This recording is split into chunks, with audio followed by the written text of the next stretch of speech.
Hello friends, welcome to quick revision point. My name है Raksha Srivastava. Friends, आज हम social studies के इंपॉर्टेंट क्वेश्चन को डिस्कस करेंगे जो कि फ्रेंड एग्जाम के लिए इंपॉर्टेंट है। तो स्टार्ट करते हैं। फर्स्ट क्वेश्चन है, महाजनपदों के राजाओं शासकों ने नियमित रूप से कर वसूले।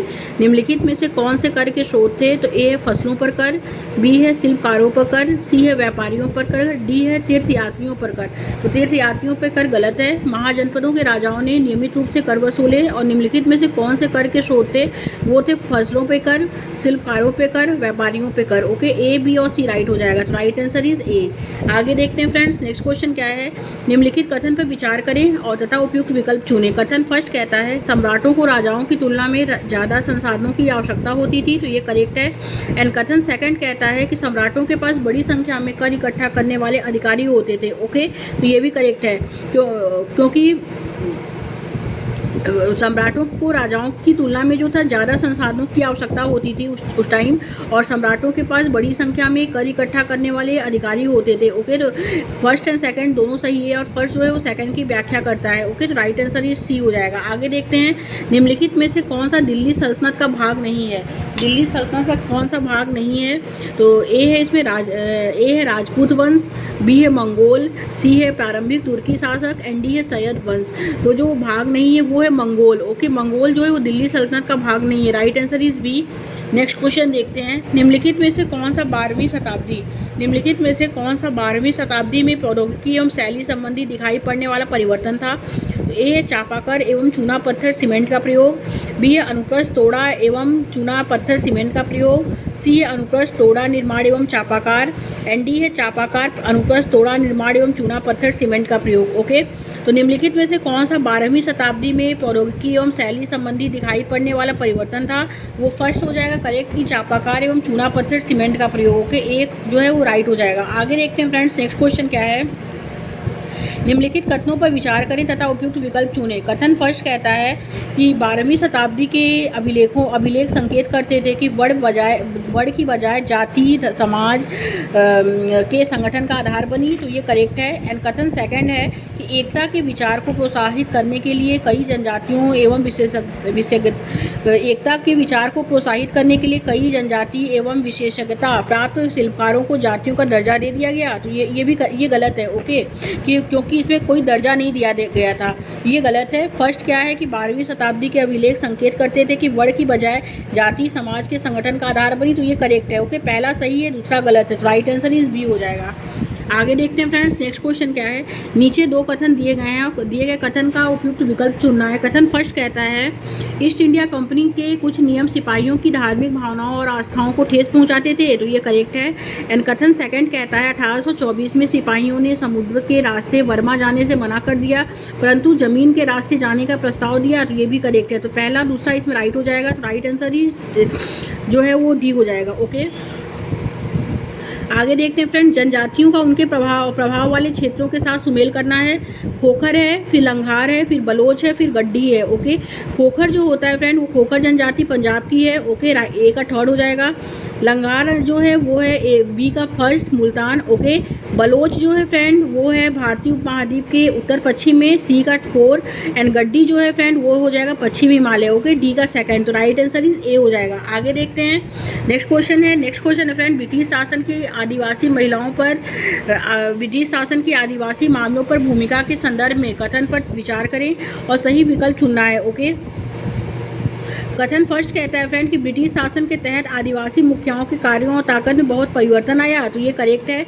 एंड कथन सेकंड है कि आदिवासी मुखियाओं को कई गांवों पर ज़मीनों का मालिकाना मिला और अर्थ में ज़मीन को किराए पर देने का अधिकार मिला। तो ये भी करेक्ट है। तो पहला दूसरा इसमें ए और बी जो है फ्रेंड दोनों राइट है। ओके, तो राइट आंसर जो होगा फ्रेंड वो सी हो जाएगा। आगे देखते हैं, नेक्स्ट क्वेश्चन क्या है। निम्नलिखित संस्थाओं का उनके द्वारा दिए गए कार्यों के साथ मिलान कीजिए तथा सही विकल्प चुना है। ओके, तो ब्रह्म समाज की स्थापना जो की थी वो की थी, ए का थर्ड हो जाएगा। मूर्ति पूजा और बलि का निषेध, डेरिजियो का एवं यंग बंगाल आंदोलन जो है वो सोच व अभिव्यक्ति की स्वतंत्रता की मांग। ओके, वेद समाज, जाति भेदभाव की समाप्ति, रामकृष्ण मिशन, रामकृष्ण सी का जो होगा 4 हो जाएगा और डी का जो होगा 2 होगा। ओके, रामकृष्ण मिशन समाज सेवा द्वारा मुक्ति। ओके, तो ब्रह्म समाज जो था, ब्रह्म समाज की स्थापना जो ब्रह्म समाज की स्थापना राजा राम मोहन रॉय ने की थी। ओके, और उन्होंने जो था समाज सेवा द्वारा मुक्ति का मार्ग बताया था। डेरेजियो एवं यंग बंगाल आंदोलन की स्थापना जो की थी वो हेनरी विमेनियो डेरेजियो ने की थी। ओके, और इन्होंने सोच व अभिव्यक्ति की स्वतंत्रता का मांग बताया था। ओके, बी का फर्स्ट हो जाएगा। वेद समाज की स्थापना जो की थी, वेद समाज की स्थापना जो की थी, वेद समाज जो प्रेरित था ब्रह्म समाज से प्रेरित था। ओके, और वेद समाज की स्थापना केशव चंद्र सेन ने की थी। ओके, और ये जो प्रेरित था वो जाति भेदभाव की समाप्ति से प्रेरित था। सी का 4 हो जाएगा। और रामकृष्ण मिशन की स्थापना स्वामी विवेकानंद ने की थी। ओके, और ये समाज सेवा द्वारा मुक्ति से प्रेरित था। ओके, तो ए का जो होगा फ्रेंड वो 3rd हो जाएगा, बी का जो होगा वो 1st हो जाएगा, सी का जो होगा वो 4 हो जाएगा एंड डी का जो होगा वो 2nd हो जाएगा। ओके, तो राइट आंसर इज ए हो जाएगा फ्रेंड्स। आगे देखते हैं, परमहंस मंडली का गठन फिल इन द ब्लैंक से उन्मूलन के लिए हुआ था। तो किसके उन्मूलन के लिए हुआ था? तो ए सती प्रथा, बी है प्रतिष्ठा के लिए हत्या, सी है बाल विकास एंड डी है जाति व्यवस्था। तो परमहंस मंडली का गठन जो हुआ था फ्रेंड वो जाति व्यवस्था के उन्मूलन के लिए हुआ था। Okay, right answer is D. आगे देखते हैं, श्री नारायण गुरु ने जाति समानता को सिखाया। मुख्यतः क्या सिखाया? श्री नारायण गुरु। तो ए है इसमें, श्री नारायण गुरु ने बताया था कि ओरु जाति, ओरु मूलम, ओरु तेवलम। ओके, इन्होंने ये दिया था, नारा दिया था। इसमें उन्होंने जाति समानता को सिखाया था कि ये है जातियों के निर्दिष्ट कार्यों से बाहर काम करके अवसरों की मांग करके। बी है इस विचार को प्रोत्साहित करने के लिए कि सभी मानव एक ही जाति से हैं। सी है पश्चिम शिक्षा के माध्यमों से लोगों के सामाजिक स्तर को बेहतर करना एंड डी। तो इसमें करेक्ट जो होगा फ्रेंड वो हो जाएगा ए, बी और सी। ओके, श्री नारायण गुरु ने जाति समानता को सिखाया कि जातियों के निर्दिष्ट कार्यों के से बाहर काम के अवसरों की मांग करके और इस विचार को प्रोत्साहित करने के लिए कि सभी मानव एक ही जाति से हैं एंड सी है पश्चिम शिक्षा के माध्यम से लोगों के सामाजिक स्तर को बेहतर करना। ओके, तो राइट आंसर जो होगा फ्रेंड इसमें वो हो जाएगा डी। आगे देखते हैं फ्रेंड्स, निम्नलिखित कॉलम का मिलान कीजिए तथा सही विकल्प का चयन करना है। ओके, तो फर्स्ट है friend Rowlatt act. Rowlatt act जो हुआ था, पारित हुआ था, वो हुआ था 1919 में। ओके, और उस समय गांधी जी, उस समय सत्याग्रह का आंदोलन चल रहा था और सत्याग्रह आंदोलन भी जो हुआ था वो 1919 में हुआ था, जिसमें गांधी जी वो रविन्द्रनाथ टैगोर ने अपनी नाइटहुड की उपाधि जो है वापस ली थी। ओके, तो रॉलेट सत्याग्रह जो हुआ था फ्रेंड वो 1919 ईस्वी में हुआ था। पूर्ण स्वराज की मांग जो था वो 1929 में था। ओके, बी का जो होगा 4 हो जाएगा। दांडी यात्रा जो था फ्रेंड वो 1930 में था, सी का 2nd। ओके, असहयोग आंदोलन जो था फ्रेंड वो था 1921 में था। ओके, तो इसका दांडी यात्रा जो की थी वो गांधी जी ने की थी। पूर्ण स्वराज की मांग जो की थी वो बाल गंगाधर तिलक का है। ओके, और तो ए का जो होगा फ्रेंड वो हो जाएगा 3rd, बी का जो होगा वो 2nd, वो 4 हो जाएगा, सी का जो होगा फ्रेंड वो 2nd हो जाएगा, डी का 1st हो जाएगा। तो राइट आंसर ही डी। नेक्स्ट क्वेश्चन देखते हैं फ्रेंड। नेक्स्ट क्वेश्चन क्या है, निम्नलिखित में से कौन से कानून द्वारा ब्रिटिशों ने भारतीयों की प्रांतीय स्वायत्तता दी थी? तो ए है मॉर्ले मिंटो सुधार 1909। ओके, एंड बी है रॉलेट कानून 1919, government of India act 1935, government of India act 1947। Okay, तो राइट आंसर जो होगा फ्रेंड वो डी हो जाएगा, government of India act 1947। Okay, आगे देखते हैं, दो कथन ए एवं बी पर विचार करना है। कथन ए कहता है फ्रेंड्स कि स्वतंत्रता के पश्चात भी अंग्रेजी भाषा प्रयोग में रही क्योंकि राज्यों के मध्य प्रशासनिक लेन देन एवं संप्रेषण सरल होंगे। तो यस, ये करेक्ट है, क्योंकि राजभाषा के रूप में अंग्रेजों को स्वतंत्रता पश्चात निर्विरोध स्वीकार कर लिया गया। तो ये गलत है। ओके, तो ए सही है, बी गलत है। तो राइट आंसर ही डी हो जाएगा। नेक्स्ट क्वेश्चन, सौर मंडल में जैसे जैसे हम सूर्य से दूर होते जाते हैं वैसे ए ग्रहों द्वारा सूर्य के चारों ओर एक परिक्रमण करने का समय बढ़ता जाता है, बी ए ग्रहों द्वारा सूर्य के चारों ओर एक परिक्रमण करने का समय घटता जाता है, सी ए ग्रहों द्वारा अपने अक्ष पर एक गुणन करने का समय बढ़ता जाता है, सी ए ग्रहों द्वारा अपने अक्ष पर एक गुणन करने का समय समान रहता है। ओके, तो सौर मंडल में फ्रेंड्स हम जैसे जैसे सूर्य से आगे बढ़ते हैं या सूर्य से दूर होते जाते हैं वैसे वैसे ग्रहों द्वारा सूर्य के चारों ओर एक परिक्रमण करने का जो है समय क्या है, बढ़ता जाता है। ओके, क्योंकि हमारे सौर मंडल में 8 ग्रह हैं, तो हमारा सौरमंडल जो है वो 8 ग्रहों से मिलकर बना हुआ है।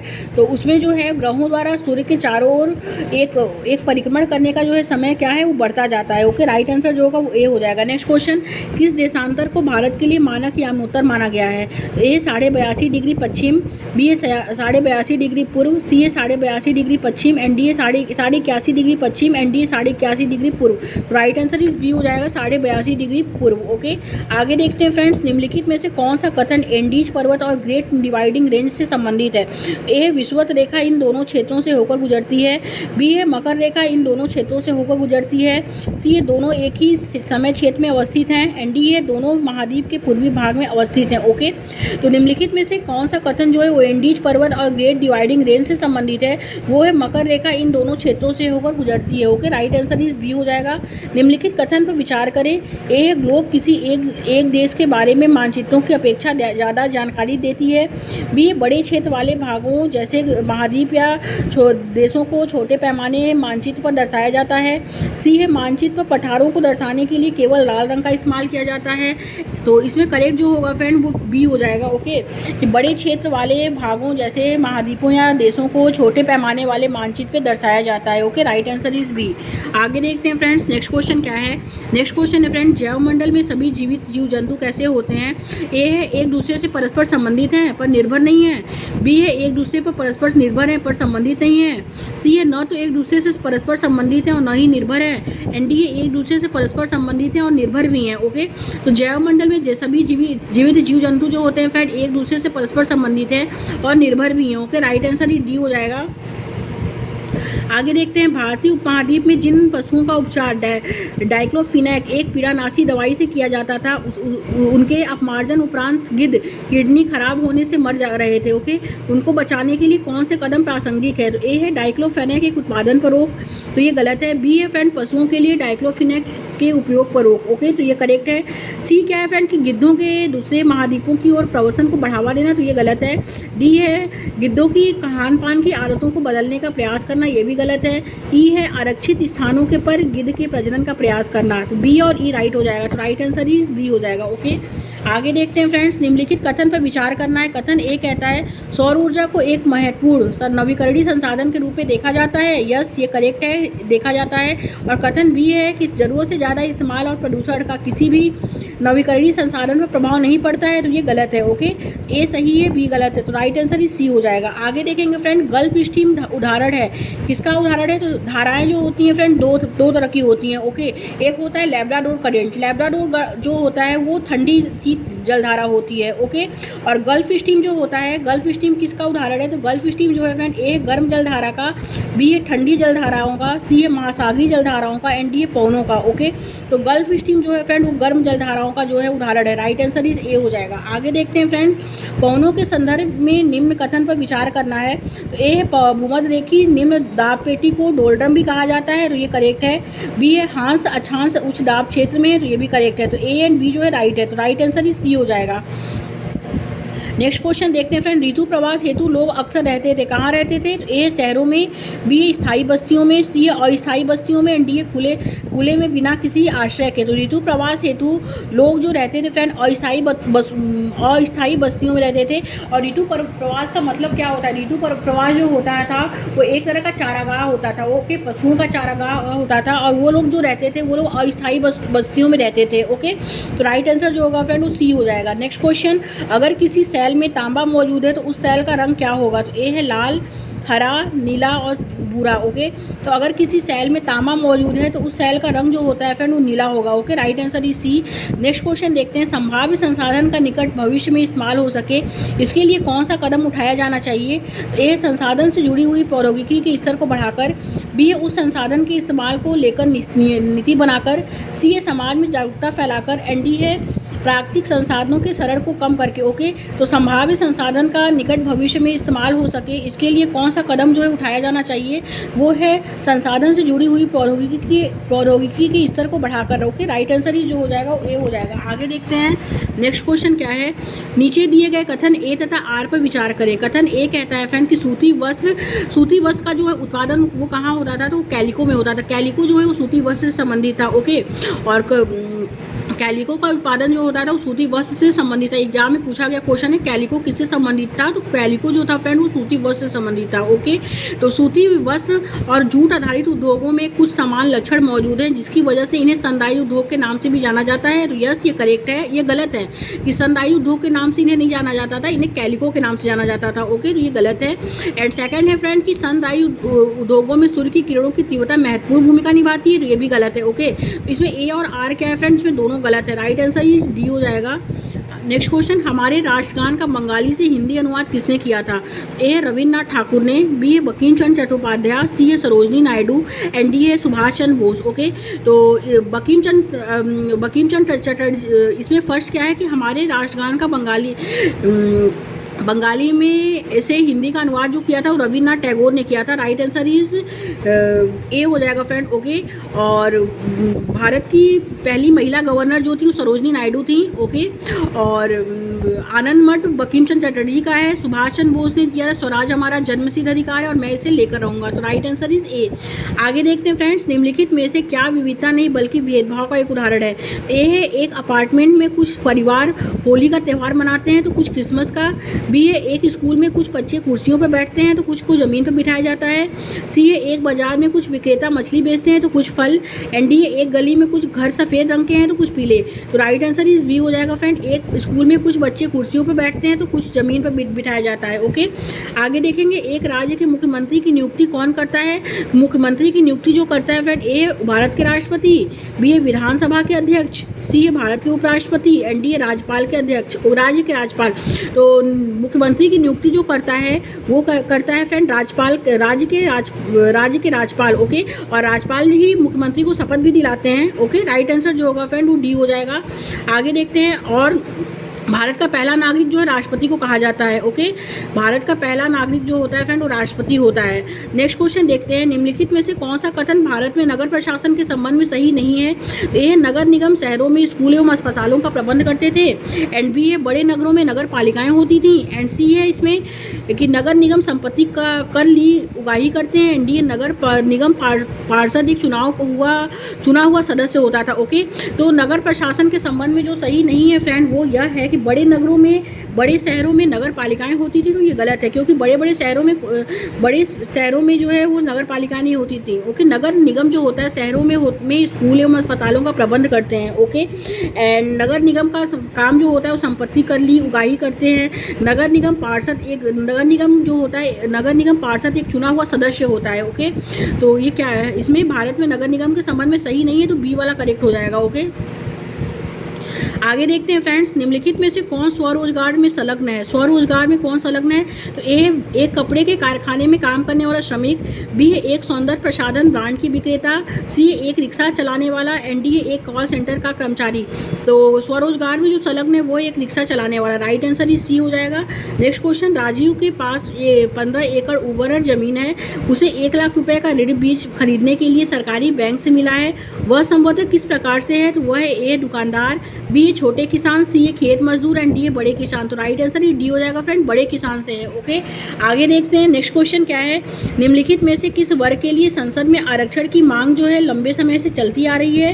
तो ए अनुसूचित जाति, बी अनुसूचित जनजाति, सी एंग्लो इंडियन समुदाय एंड डी महिलाएं। तो राइट आंसर डी हो जाएगा, महिलाएं। ओके, आगे देखेंगे, अमार जीवोम एक आत्मकथा है। ओके, अमार जीवोम क्या है? ये एक आत्मकथा है, ये राज सुंदरी देवी के द्वारा लिखा गया एक वो आत्मकथा है कि अनुभवों का विवरण करती हुई एक आत्मकथा है। तो किसके अनुभवों का विवरण करती है? तो अमार जीवोम राज सुंदरी देवी के द्वारा लिखी गई एक आत्मकथा है जो गिरिडीह के अनुभवों का विवरण करती एक आत्मकथा है।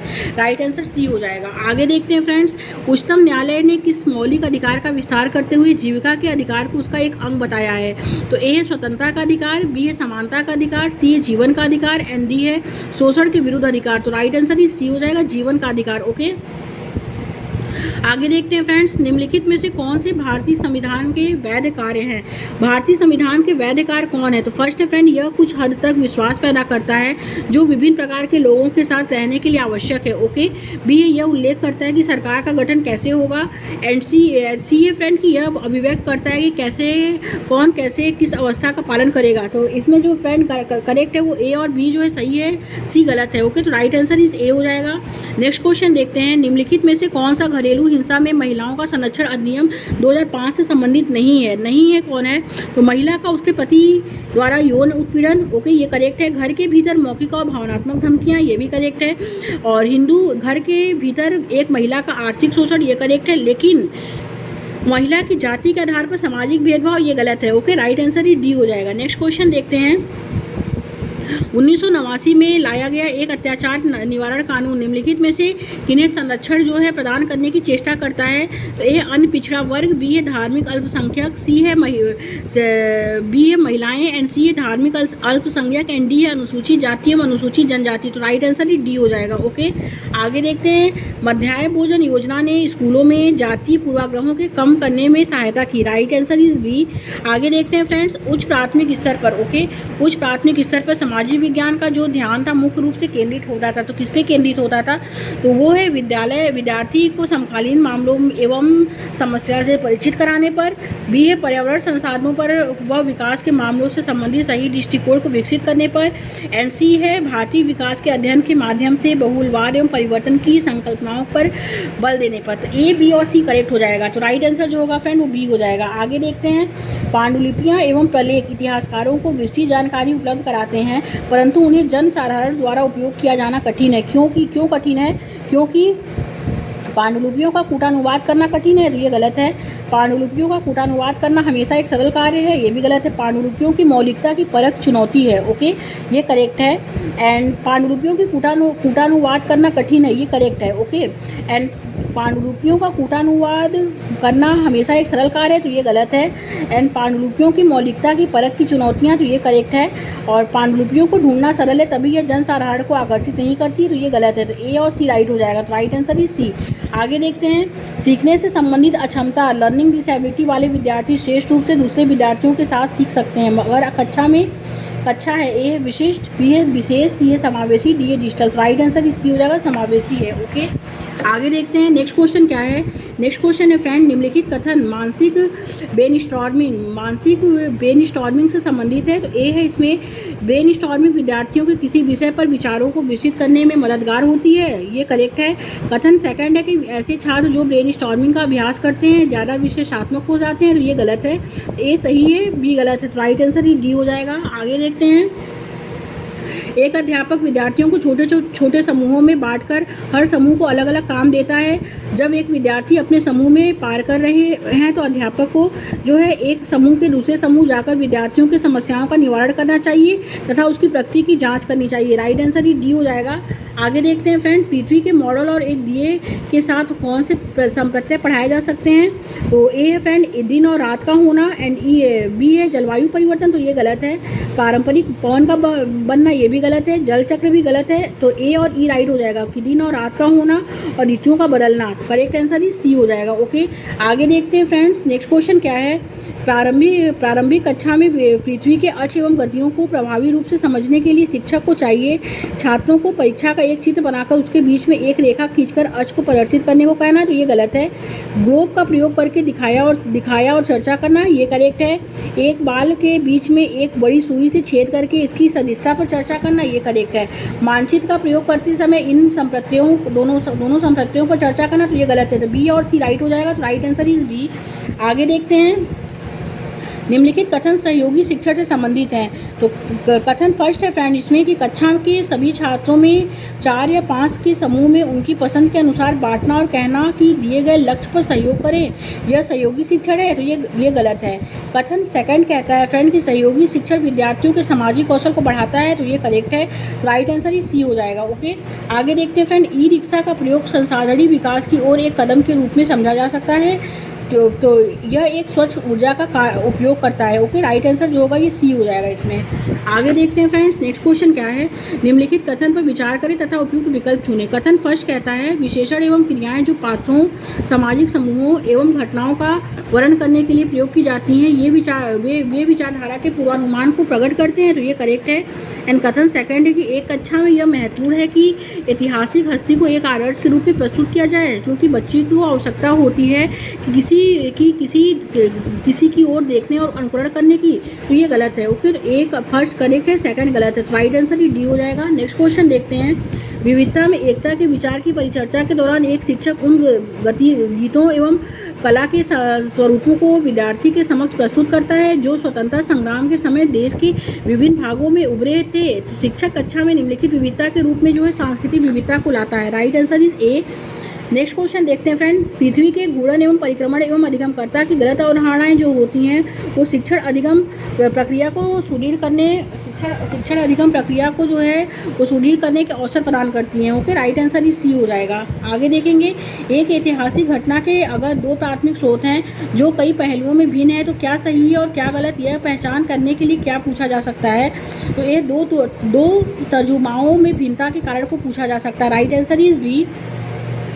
आगे देखेंगे, मौसम संबंधी उपकरणों के प्रयोग द्वारा मौसम की सूचना को एकत्रित करना प्राथमिक डाटा के संग्रहण का उदाहरण है। Okay, right answer is a हो जाएगा। आगे देखते हैं, अधिगमकर्ताओं को स्वास्थ्य क्षेत्र के बारे में समझाने के लिए आपने विद्यार्थी के साथ एक पास के सरकारी अस्पताल का भ्रमण करने के लिए योजना बनाई क्योंकि यह विद्यार्थी को एकदम नया अनुभव देता है। बी है, यह अपने विद्यालय के एकदम निकट है। तो पहला ए भी करेक्ट है। तो right answer is B. Next question, सामाजिक विज्ञान के अधिगम का आकलन जो होता है फ्रेंड वो एक समय अवधि के में अधिगमकर्ता में प्रगति का पता लगाने में सहायक होता है। Okay, right answer is B हो जाएगा। आगे देखते हैं फ्रेंड्स, नेक्स्ट क्वेश्चन क्या है। नेक्स्ट क्वेश्चन है, एक अध्यापिका छात्रों के सीखने और उनके विकास के बदलते स्वरूप को जानना चाहती है तो इसके लिए किस तरह का आकलन उचित है। तो वो उचित है फ्रेंड इसमें पोर्टफोलियो। ओके, पोर्टफोलियो जो है उचित है। नेक्स्ट क्वेश्चन, शिक्षण की किस अवस्था में अध्यापक शिक्षण के उद्देश्यों की पूर्ति की जानकारी के लिए उपयुक्त मूल्यांकन की विधि के चयन संबंधित निर्णय लेता है। तो वो है फ्रेंड शिक्षण के पूर्व सक्रिय अवस्था। Okay, right answer is a हो जाएगा। आगे देखते हैं फ्रेंड्स, कथन जो कहता है कपड़ों को वहाँ बनाया जा सकता है जहाँ कपास, जल के स्रोत, कामगारों की आबादी एवं नौ परिवहन के लिए परिवहन तंत्र सभी उपलब्ध हों। निम्नलिखित का उदाहरण है ये क्षेत्रीय संगठन का, स्थान का, स्थानिक अन्योन्य क्रिया का, जनसांख्यिकी का। तो राइट आंसर इसी हो जाएगा, स्थानिक अन्योन्य क्रिया का उदाहरण है। Okay, next and last question, निम्नलिखित केस फर्स्ट तथा सेकंड पर विचार करें तथा उपयुक्त विकल्प चुनें।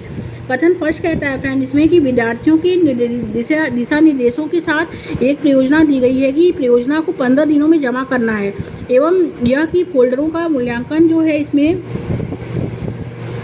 मूल्यांकन प्रस्तुतिकरण एवं चित्रण के अंतर वस्तु की सुव्यवस्था पर होता है। ओके, तो ये क्या है फ्रेंड, ये जो है और सेकंड क्या है कि विद्यार्थियों को उनके परियोजना की विषय वस्तु का निर्णय एवं चर्चा के लिए प्रोत्साहित किया गया है। संपूर्ण प्रक्रिया के दौरान उनकी प्रगति पर चर्चा के लिए उन्हें शिक्षक से मिलना था और शिक्षक ने कार्यान्वित प्रक्रिया को ध्यान में रखते हुए परियोजना का मूल्यांकन किया है। ओके, तो निम्नलिखित में केस पर विचार करें तथा उपयुक्त विकल्प चुनें।